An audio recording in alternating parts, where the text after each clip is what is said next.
What's your take about hiring generalists versus specialists? When resources are limited, I would hire all day, any day. This is the 2020s. Technology moves so extremely fast that any requirement we select for today is obsolete by tomorrow. I recently tried Cursor 2.0 and Plot Code, and amazing pieces of technology also makes your life as a recruiter almost impossible. I hope this comment is not sexist, but women in engineering, women in STEM are trying to match themselves so well to the requirements that they pre-disqualify themselves. It becomes like a self-fulfilling prophecy that every tech event is a sausage party. Hi everyone, welcome to Air Talk. Today we have with us Omran Jamal, a software engineer for the last 11 years and currently is in Pathao as the product engineering lead. He has also been a founder and worked in other companies like Gaze, Joe Bike, and FinchCore and Bundle Connect, where he was a co-founder with me actually. And he's also my life partner currently. He has also recruited over 50 plus engineers over his career span, and he will talk with us about the secret from the recruiter point of view today. So thank you for coming today. Thank you for having me. How are you? How is it going? I'm doing well. Thank you so much for that. Such a warm intro. Like, it was so warm. I don't know what else to add about myself.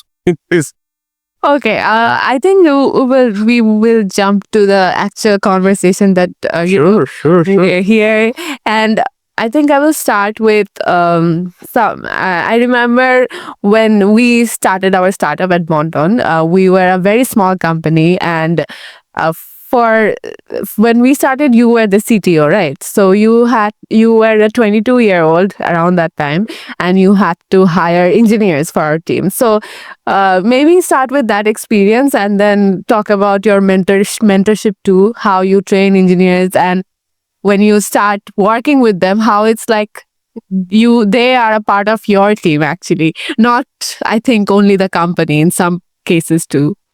True.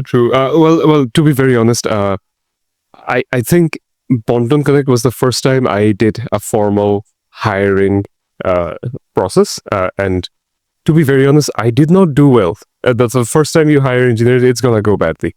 The first time you do everything, it's gonna go pretty badly, and I don't think I did a great job absolutely the first time, but I got very, very, very lucky at Ponton that even though I wasn't an experienced hiring manager, I wasn't an experienced recruiter, the engineers that we hired were absolutely world class. Yeah. I remember, I think there was one engineer we recruited from Twitter.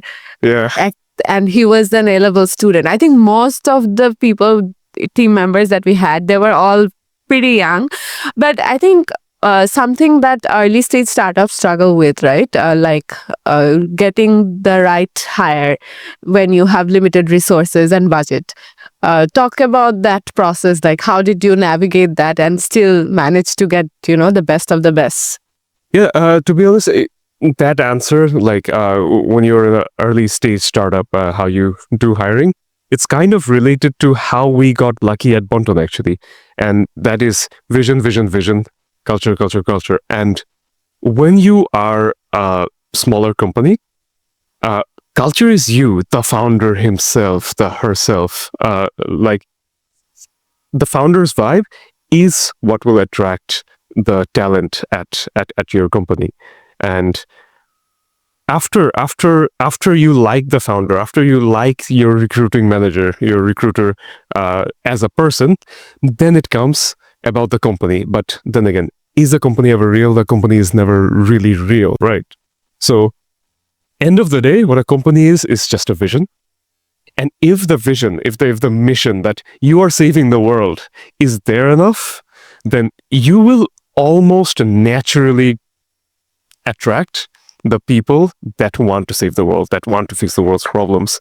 And all you gotta do is then pick and nurture them such that they feel safe and welcome in that environment. Yeah, coming to the picking part, right? Because it's like notoriously difficult now to how to pick, given AI is here, and you can use AI to solve problems right now, which a lot of people use in a not so ideal way, I guess. So, talk about hiring process. Talk about the hiring process now versus then. How is it different now? And I know that you've hired recently too, like 2 months ago, you've hired at Pathao. So, tell us a bit more about that. So, to be honest, this AI story or the story around AI, it's still evolving. Just 2 years ago, I at FringeCore had a problem set that was truly AI proof. Like I knew that AI cannot yet solve those.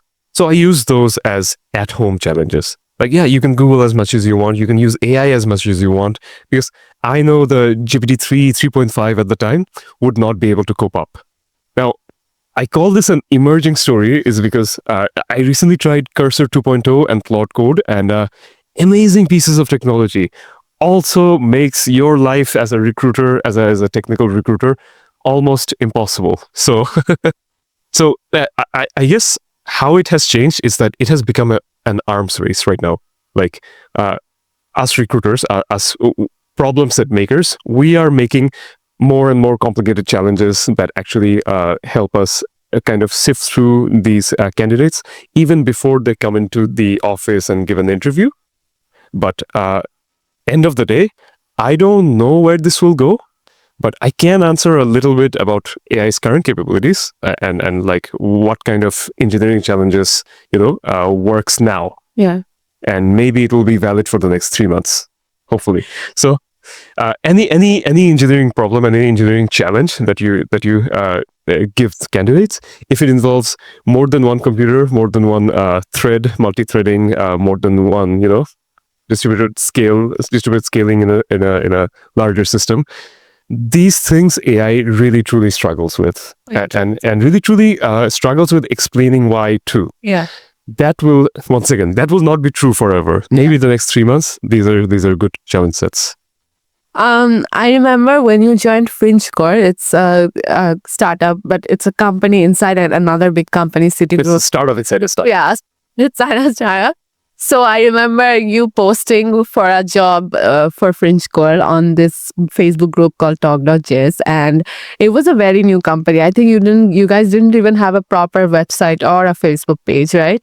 But there were around 2,000 plus applicants on that hiring post, and it went almost viral. So can you talk about the strategy behind this? Because I think companies now struggle to get good hires, and especially groups or Facebook groups or communities have become so different in the sense that everything is AI generated and everything. So can you talk about that?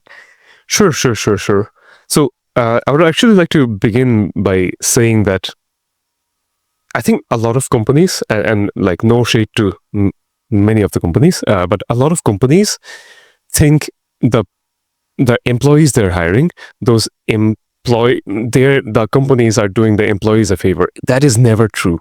The business is the entity that needs the employees' help. It's not the other way around. And I often notice that, or at the time I had noticed that a lot of these recruiting posts, they're almost adversarial, like antagonistic to the employee. Like if you come here, you gotta be this, that, and you gotta behave in this way and that way. And then I realized that how can I do the most contradictory thing, like the most different thing that feels so warm and welcoming? So the first thing I did at the time, AI was always already a thing. So the first thing I did is turned off AI, like closed the tab, everything. I wrote that post myself. And my only target while writing that post was, what is the most welcoming thing I could write that would hire me myself? Because I am an engineer and I'm an engineering manager. How do I attract me? And what I realized when actually writing that is half of the things in most hiring posts are not something they actually are looking for. I mean, think of it like this. We know in software engineering, no amount of like institutional education will prepare you for this. So why ask Especially, I for think that? engineering, for engineering. Yeah, especially in software engineering, right? So why ask for that? So I literally went like, it doesn't matter. You could be a dropout and you can still apply. And that's one of those things.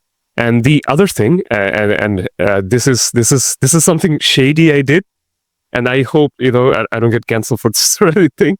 But FringeCore was a very new company, right?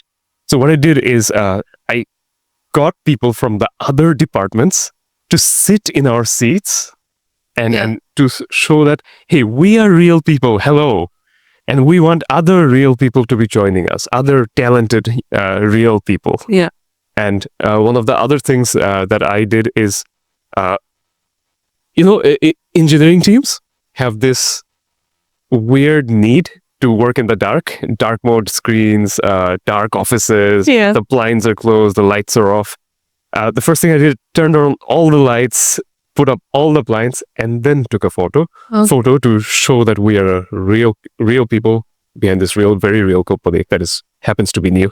Okay, so like to summarize, dark mode is important. No, light mode is important. Oh, light mode is important. Yeah, to attract the people, light mode is important. Okay. And then after they come into the office, tell them, yeah, okay, you can use dark mode. It's fine. We don't mind. Okay, that's a very interesting story. Okay, so I have a set of questions for my teammates too as well. So I'll just go with one by one, I think. One of them is, what's the biggest misconception candidates have about what recruiters or hiring managers are actually looking for?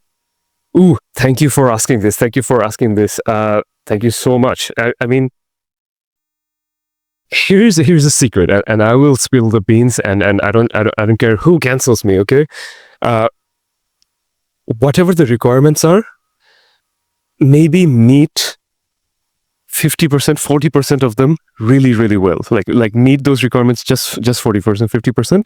And if it matches and you can defend that 40%, like don't lie that you actually match 100%. You match 40%. You don't really always. Yeah. It's impossible to match the entire the 100% of the requirements, right? If you match 40%, apply. And if you can defend that 40% up to depth, apply. And I hope this comment is not sexist, but especially women. Yeah. I think women in engineering, women in STEM are trying to match themselves so well to the requirements that they pre-disqualify themselves, and that is not okay. There's actually a stat even like that women actually disqualify themselves even if they match 70% of the job description. I 70% is too high. 20% is way too high. I've actually seen it, and even like when we do these networking events, you don't see a lot of women in tech, and they are like, okay, will there be other women there, or am I qualified enough to go there? I think that's a very valid thing we do, but yeah. True. Well, I think I would like to add like two more things. Yeah. One of those things, like you mentioned, like, will there be other women there? Yeah. I could ask, hey, will there be other people from my school there? I don't know. But the point is, if you think, will there be other women there? Everybody else is thinking that too. If you don't go, everybody else isn't going either. So it becomes like a self-fulfilling prophecy that like every tech event is a sausage party, right? Yeah. So it is. Yeah. It's time to change that. It's time to change that in this country. It's time to change that everywhere, actually. Yeah. Because it's important that the entire populace participates in STEM. And the other thing that I wanted to talk about in this same regard or similar regard, I want to explain why just 40 to 50% match with the requirements is okay. Yeah. This is the 2020s. Like, technology moves so extremely fast that any requirement we select for today is obsolete by tomorrow or next week or next month. And what ends up happening is what we truly need, what us recruiters truly want, or more importantly, us engineering managers, what we truly want is somebody smart, versatile. Yes, these are like, you cannot not have these, but also likable if they add to the culture. Right. And it's very easy for us to pick somebody who's a better cultural fit than a better technical fit, as long as they're versatile enough, or we get the signals that they're versatile enough. So that's why you don't need to match. You never have to match 100% of the requirements. Yeah. I think coming to cultural fit, right? So sometimes it's like a candidate is, as a recruiter, a candidate is matching your expectations from the qualifications level. But then you feel like, okay, maybe he's not the best fit for culture. So have you handled this kind of situation, and like how do you select somebody in that regard? Ah, yeah. This is exposing too many of my personal secrets. So, like of all the people I've hired and recruited in the past of my companies, apologies for doing this to you in your interviews. But this is something that I actually evaluate at interviews, Okay. not in the pre-interview rounds or anything like that. Yeah. So I only test for one thing and one thing only. Do they have strong opinions? And strong opinions are a really good indicator of depth, like depth in knowledge. Okay, but do they hold these opinions loosely enough? So everybody coming into my teams has to have strong opinions loosely held. Okay. And almost by default, I can guarantee that that is a good cultural fit. Now, that hasn't backfired on me in the 50 or so recruitments I've done. I don't know if that will backfire on me once I go to 100 or 1,000. So what do you mean by loosely held? Strong opinions, loosely held. Like if you could explain that. Sure. So okay. So here comes the secret part. Okay. So I often in an interview say something blatantly, clearly wrong. No? Okay. So, but I always keep an inkling of truth in there so that I can navigate the conversation back to something that might be true, right? Okay. So, us experienced engineers or anybody even dabbling in Node.js knows that Node.js is a single-threaded environment. Right. You cannot do multitasking. You cannot do multi-threading in Node.js. And somebody coming in for a backend position who has experience with Node.js, I go like, yeah, Node.js totally has threading, multi-threading. Why wouldn't you do multi-threading in your application? And then I check how deeply they defend it. Oh. And while defending it, they will obviously be more transparent about how they know it, why they know it, where they know it from, etc., etc., etc. And then I introduce them that, hey, you know what? Node.js can fork itself, right? And it can branch out into different processes, right? That can be considered multi-threading or multitasking. And they're like, oh, yeah, okay. And if they're willing to listen about this small little API they didn't know about in Node.js or anything else, to be honest, and then they are ready to take that knowledge and apply it to their problem solving in the interview, that's when I know this person maybe held their belief loosely enough to actually understand this. Interesting. Okay. So that's what you mean by loosely held. Loosely held. In a way, is it like being more coachable too, in a way? Yeah, you could say that. It's being more coachable, or rather, when someone is presented with new information, new, true information, do they update their internal database of opinions? Like, do they hold a new, strongly held opinions? Right. And that's loosely held. That's loosely held opinion of the last one. Nice. You talked about the cultural fit, like how would you assess the cultural fit? You talked something about people holding strong opinions, but where are they loosely held or something? Like, how well are they accepting new information when they're given those, right? So moving forward with that, going into team building and strategy, right? So what's your take about hiring generalists versus specialists, especially when like resources are limited? Okay. Well, I guess thank you for the qualifying clause that when resources are limited. Yeah. When resources are limited, and I come from a startup background. Yeah. So unless we are doing something extremely fringe, extremely specific, like I don't know, video encoding or something, unless we're doing that, I would hire generalists all day, any day. Okay. So it's because like a generalist shows one thing very, very specifically, is that they're versatile. Yeah. The only thing I would actually check while hiring or when qualifying a generalist is that, do they have deep knowledge? Are they a T-shaped person? Deep knowledge in one place, like, master of one, Yeah. jack of all trades, master of one. Yeah. That's a better generalist than just a generalist. Right. So when resources are constrained, when you have resource constraints, definitely generalist. Now, that is not to say that specialists are not important. Specialists are the most important people in any company that is doing something crazy. Right? Yeah. So that's where I would stick that. For like, if you were a junior engineer starting out right now, right? So it would be hard for you to become a specialist in the early years of your career, because you need to try out a lot of things and then That is true. move into internship and then junior positions.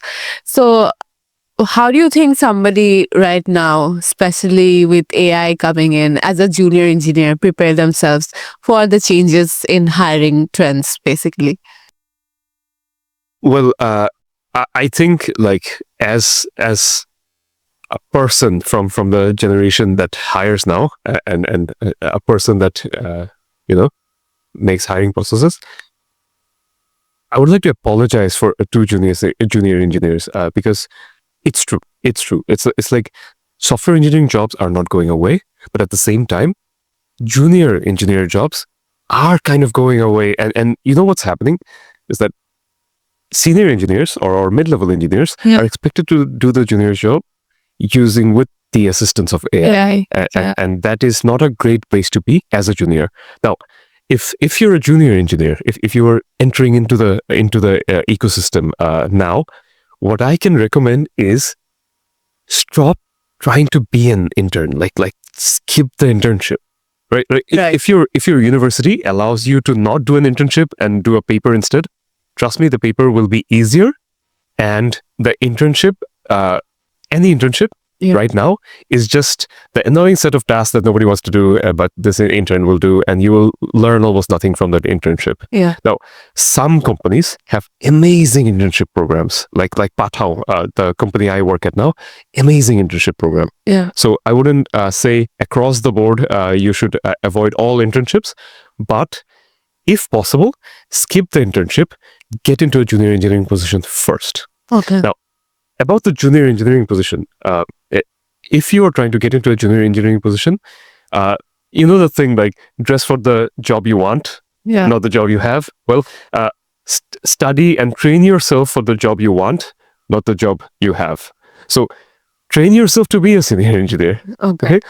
Like ask yourself why you take the decisions that you take. And one of the things I would definitely recommend is that because there is no compression algorithm for experience, the only way to compress the time required for experience is doing a lot more things. Right. So making a lot more projects end to end, where you actually post this online, where you actually try to convince other people to use this. Those are the kind of projects you should focus on to compress the time that it takes for you to be a senior engineer, mid-level engineer. I mean, I think one of the things that junior, or like even I was struggling with when I first started doing things out of my studies, like talk about it on social media, right?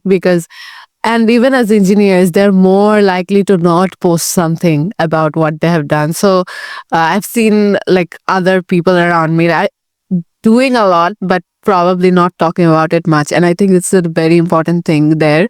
And I know LinkedIn is cringe to a lot of people, but it does work. It does work, trust me. So I think I'm going to disagree with Samiha on that. But see you 30 seconds later. I think for non-technical roles, it's still a valid thing. No, fair enough. Yeah. Fair enough. Because I would still go on LinkedIn and be like, okay, who are these people and where are they working or what they work on? But for an engineer, how do you vet in terms of, do you check their projects like on this from the CV itself? Do you check online like what they're up to or what they're doing? Do you do those kind of things? So this definitely depends on the company. Pathao, once again, the company that I currently work at, it's a more established company with established processes, and that makes my life a lot easier, a lot nicer, but also sometimes a bit harder as somebody recruiting. And I'll tell you why. At Pathao or companies like Pathao, the first introduction to someone is actually the CV itself. Yeah. And like if it were up to me, I would avoid CVs, but yet at the same time, the reality of the world is CVs are everything, and not a lot of people know how to represent themselves well on a CV. On a CV, yeah. Right? So yes, if CV is the first thing that comes to me, I will check out their projects from the CV. I will try to find the live links to their projects, and I will try to figure out if the live links, after I go to the live links, is there a source code link that I can click and, actually see their source code. And I would definitely check out their GitHub. Maybe not the Stack Overflow, because I know a lot of people don't feel comfortable enough to correct another person on the internet. So maybe Stack Overflow is great if you have one, but it's not absolutely critical. But GitHub, like showing that you do stuff out of passion for engineering, is important, and that's how I do it. At once again with established processes, the CV process. Now, if I was a startup founder, and like you mentioned, like post things, I'll tell you why you should post things. So, do you remember we hired that engineer? From Twitter. Yes. Yeah. So I was ranting on Twitter, like some technology is horrible. I don't like it. Like this is like 2 a.m. ramblings of a CTO that is stuck, right? And this kid, I didn't know he was a kid. This kid replies to my tweet and goes like, "Hey, have you tried running JavaScript on Postgres to solve this specific problem?" And I'm like, "No, I haven't. Is that even a possibility?" And one thing led to another. He was kind of the basis, the core of Bonton OS. Like he led the Bonton OS team to actually create an operating system in Bangladesh. While sitting in Bangladesh. So that was crazy. So definitely talk more. Talk about what you do. Talk about what you know. Talk to other people. Reply to other people. It's so important. And about as an engineer, where you should post or reply or anything like that. Twitter is great. In fact, Facebook, if you can build personal connections, Facebook is great too, especially in countries like our own where Facebook is big. Reddit is great because I feel like Reddit is one of the final social medias on earth where people actually talk to each other. So that's amazing. LinkedIn, I'm not sure. If you're a junior engineer, I'm not sure. Now, if you're a mid-level engineer, senior engineer, maybe LinkedIn makes a little bit more sense sometimes. Makes sense. At Airwork, we help companies hire tech talent, any talent actually. Thank you for doing that. It's hard work. It's hard work. We do the hard work. Thank you. So we are constantly trying to innovate the hiring process itself. That how can we help hire, early stage startups, growth level startups or dev shops even, where you need a lot of engineers every day and there are newer projects coming in and every day they need like a constant supply. So if you as a hiring manager or like an engineering manager had to redesign the hiring process, how would you do it? This is hard. Once again, this is an evolving story. It's an evolving frontier. Like with the introduction of AI, everything gets harder, or at least knowing people, understanding people gets much harder, right? So one of the things I used to be a huge proponent of are at-home challenges. I kind of have to walk back on that because once again, Cursor 2, Cloud Code, great tools that can do a lot of things. Right? Okay.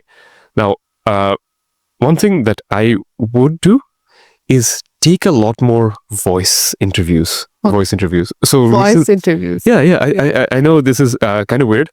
Once again, I was very opposed to it. Now I'm changing my stance. I loosely hold my own opinions. So recently I gave an interview where as an entrepreneur, I gave an interview to a VC actually, and the VC took that interview via an AI. So once again, this is not like one person asking another person questions in an interview setting. But one thing that I noticed that it's much harder when I have to use my own voice to answer something. Yeah. To use an LLM, like using an LLM on the side and then reading it from voice and telling it to another AI. It's really easy to detect that if these answers are LLM generated, right? How long did you get to think and then to answer? So how was that process?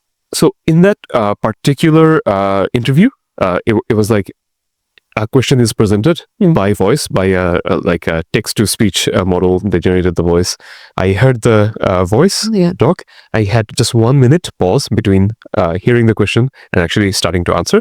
So of course, I took notes. I took notes and stuff. But end of the day, the opinions were my own because I had to answer that within 1 minute. No time to edit, and I have to do it by voice. Yeah. Right? So that is magical. I think that is really useful now in this day and age. Yeah. Now, another thing that I do is because I don't put too many barriers in the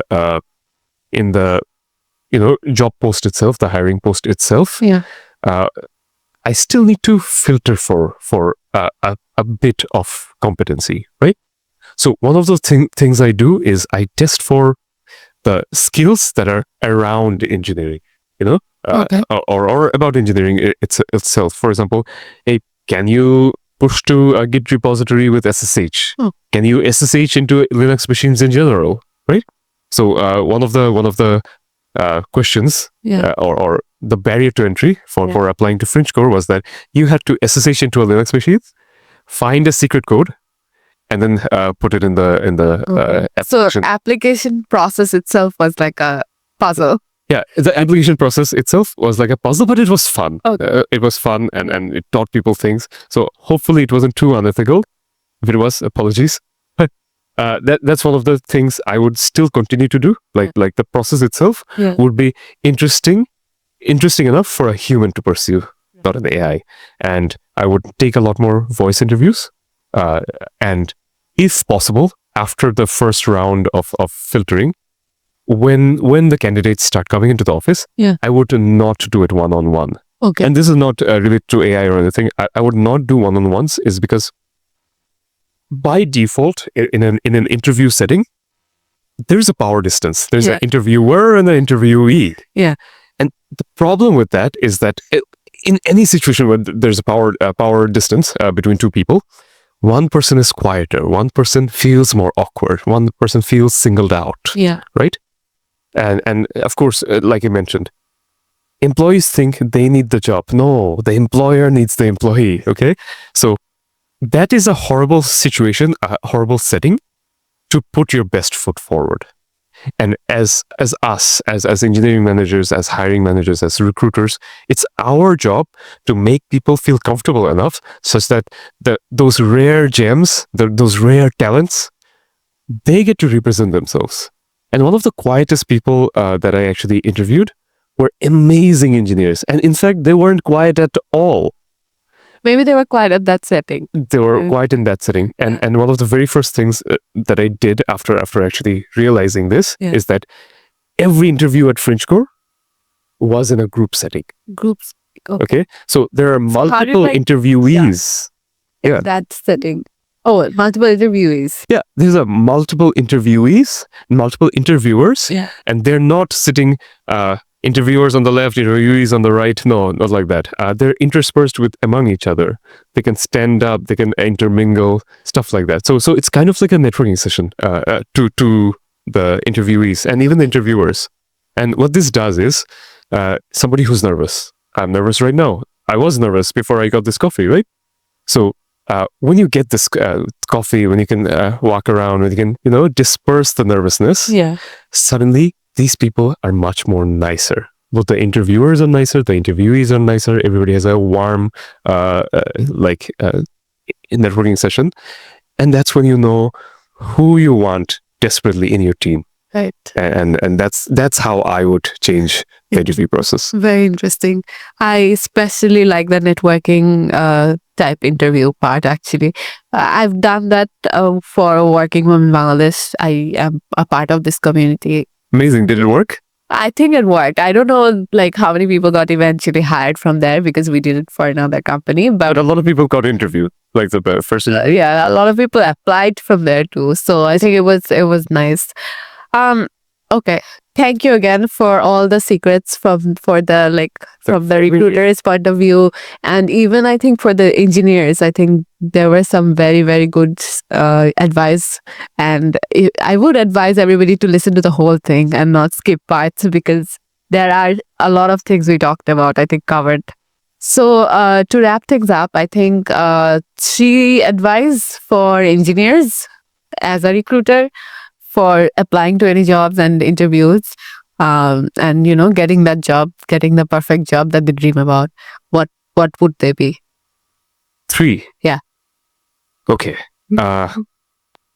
First one, and we have touched on this. First one, be more visible. Post more, talk more, go to more networking events, apply to more jobs, talk to other engineers a lot more. All that stuff. Be more visible. If you're not visible, we don't know about you, we can't hire you, yet we want to. So that's the first one. The second one would be have depth. Depth over everything. Now, I know the internet feels like you need to know every framework out there, right? There's a new JavaScript framework coming out every day, every week, right? When PHP was popular, there was a new PHP framework coming out. There's a new Go framework coming out. There's new languages coming out. Yeah. Like there's Gleam, there's all that stuff, Rust. So you don't need to know all of it, but you need to have depth in at least one or two, just one or two. Right. Just one or two. And when you have depth, like the analogy I like to use is that if you're digging a hole, imagine digging a hole straight down. Can you truly dig a hole straight down? No, right? You'll have to go a bit round and the hole will be like a cone shape. Yeah. That's the power of depth. When you go to depth in one topic, a lot of more depth is gained in the topics surrounding it. So that's one thing. Like aim for depth. Do not aim to be a generalist. You will become a generalist, but do not aim to be one. Okay. And third one? Yeah. So I'm going to answer it a bit backwards. Okay. Even if you're an engineer, even if you want to stay an engineer forever, because I love engineering, I want to stay an engineer forever, but always pretend you're actually an entrepreneur. Okay? You are making a product. You're not making a piece of software. You're making a product that other engineers will use, other users will use. So, and when you're an entrepreneur, when you're making a real product, a lot more things come into play. So you need to be a good communicator because you need to communicate about your piece of software. You need to put the software on a server somewhere so that your customers can use. Even if you don't have customers, you need to put it somewhere if they want to use it, right? Yeah. As soon as you release your first software, suddenly you need to write documentation for your software, right? And that's something we want. That's something we seek, right?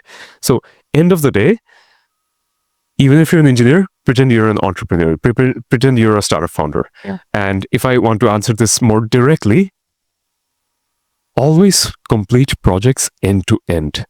It needs a website, it needs documentation, it needs tests, it needs to be hosted on a server. Yeah. It needs all those things. So dress for the job you want or practice for the job you want. I think that's the thing, right? Like if you're a front-end engineer, don't just care about what it looks like. Think about, okay, is this usable in this angle? If I put the button here, if the color of the button is this. And even if you're a back-end engineer, you should also care about how it feels. The API design, the UX, exactly. I think it's a lot about those things, and more, even I think companies will have that expectation that these things actually have the common sense to figure these out. So yeah, thank you so much again for coming, and I hope everybody enjoyed today's episode. Thank you so much. That's a wrap.